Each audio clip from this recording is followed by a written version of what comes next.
Hi. Ever since I traveled and shared the video where I traveled from Kenya to Rwanda, I received numerous questions from different people asking me lots of things about how to actually get from Kenya to Rwanda. And today I'm going to address and answer most of your questions, if not all. So let's get to the first thing, the passports and really the documents that you need to get to Rwanda. So the most important thing, if you're coming to Rwanda as a visitor, you can always come with a temporary permit or with a Kenyan passport, which is an East African passport, and you can get both of those via the e-citizen platform. The temporary passport costs 350 shillings, and it's so easy to get it. And the passport itself goes from 4,500 to around 7,500. And but you know the problems that are happening in Kenya right now about passports getting processed and everything.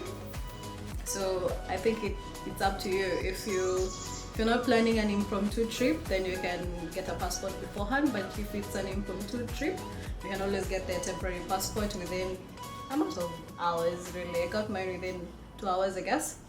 And then another thing is that people do say that you can travel with your ID only in East Africa, but I wouldn't really advise you to do that because it could be really hectic for you. Because how are they going to know how long you're going to stay in a certain country? How will they stamp when you exit Kenya and enter Uganda, for example?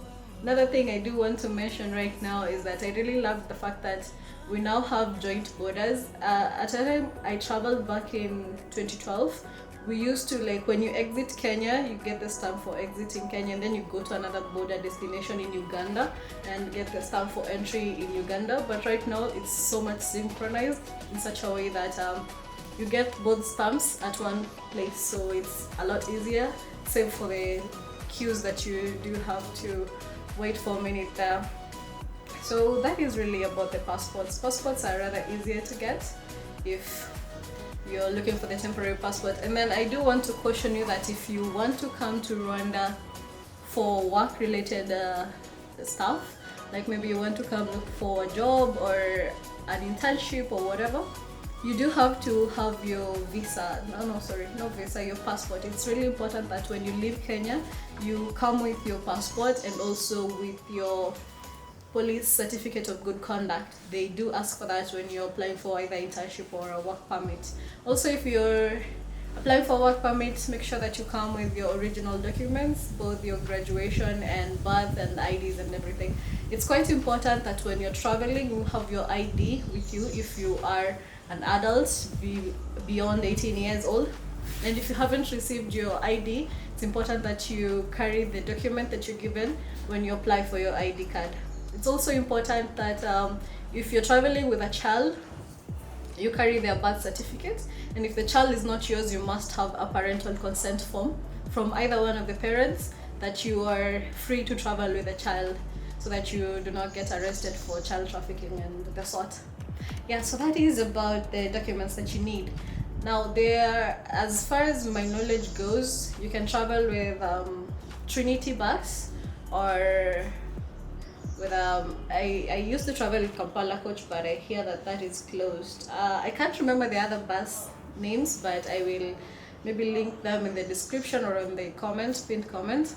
But yeah, you can use Trinity. I did love Trinity because we were given we had like really nice seats for us. You could like recline them, and we also had food support on them, and also we had screens after maybe like 4 seats where they played some music for us while we were traveling.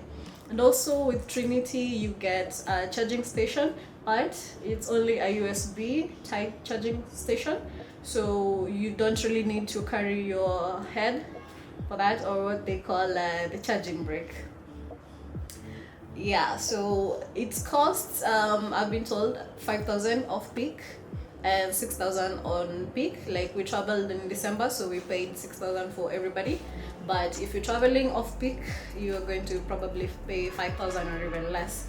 And then you do have to get the receipts. And then when it comes to the booking, you need to be careful not to send your fare to somebody. Like for example, we were dealing with, I think his name was Musa or somebody.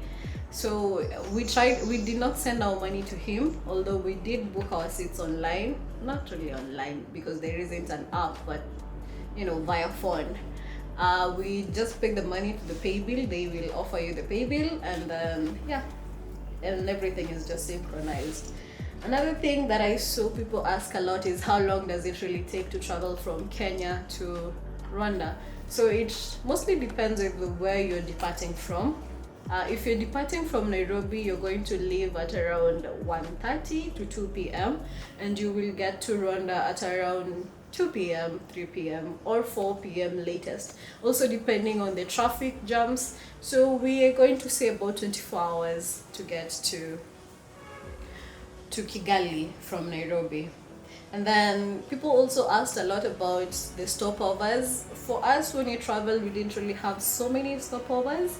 I remember we stopped at Kisumu, but not really at a food place. So it was quite important that we carried a lot of snacks to sustain us through the whole journey, because we really didn't stop at a place where you can just buy food. And also remember that once you leave Kenya and you didn't have Ugandan money or Kigali, Mafaranga for Rwanda here, it's going to be difficult for you to buy anything really. So we didn't really stop at places to eat. You don't get a hotel. It's just it's a 24-hour trip without stop. So they only stop for maybe 10 minutes or so that you can go and help yourself out. You barely get the chance to buy anything. Another thing that you should note that is that if you want to keep online, you should probably get yourself a Ugandan SIM card and a Rwandan SIM card before your trip begins. However, I do not know where you can get those, so please do not ask me. You can ask somebody else.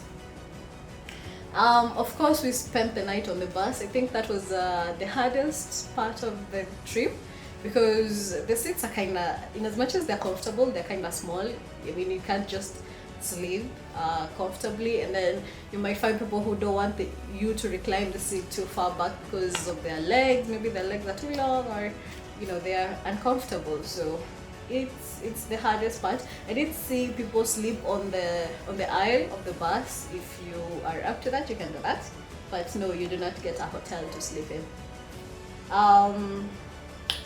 Vaccinations. Now this is very important. You do need to get your yellow fever vaccinations, and please make sure that you get them from an official government vaccinator.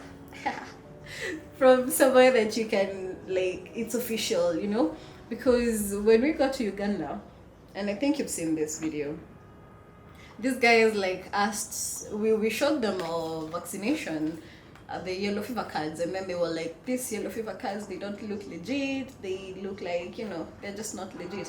And we were wondering, what do you mean? And good thing we had carried our receipts from the government official who gave us their yellow fever cards, and while giving to them, they kind of I don't know how, but they pretended, they ascertained that they were original, which of course is not voluntary, it's not mandatory, for you to travel with your receipts. I mean, they in no way do they prove that they are original.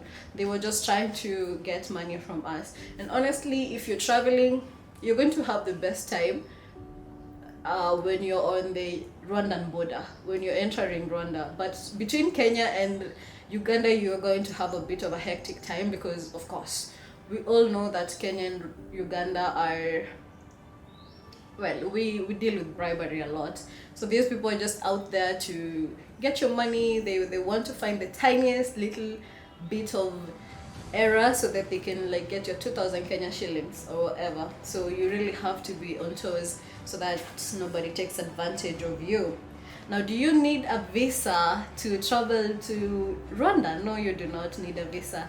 Remember that this is also a part of the East African community, so all you really need is your either temporary passport, your passport, or your ID. However, again, I am advising that unless it is really important for you to, do not travel with just your ID. I did see people get into trouble because of the ID. I just can't explain it exactly how, but it's more hectic to travel without either a temporary permit or a passport in itself. Oh, another thing, when you're traveling, I know most of us will think that it's going to be so cold in the bus, but actually it wasn't cold at all. We carried a lot of blankets and hoodies just to keep ourselves warm, but we didn't even need them for the most part of the day. We only needed the hoodies a lot, but the blankets, they got to a point where we weren't using them at all. Oh, another really important thing I just remembered: do not carry plastics to Rwanda. Now, if you do not already know, Rwanda is a plastic free country. Well, not exactly all plastics, because you still have the sweet wrappers and the biscuit wrappers, but those kind of plastics, they're also banned in Kenya, but I don't know how I can explain. Juala, if you're a Kenyan, you will know what I'm talking about. Juala. Do not carry jualas in Rwanda. At the Rwandan border, you're going to be searched. Everything is going to be looked at, and if they find you with a juala, they're just going to either throw it away. They're probably going to give you back your stuff, but they're going to take away the jualas. So please respect Rwanda and do not come here with any kind of plastic papers. Yeah. And I think if you need anything more, you can let me know in the comment section, and I will do a follow-up video and answer those questions. Anyway, until next time, bye bye.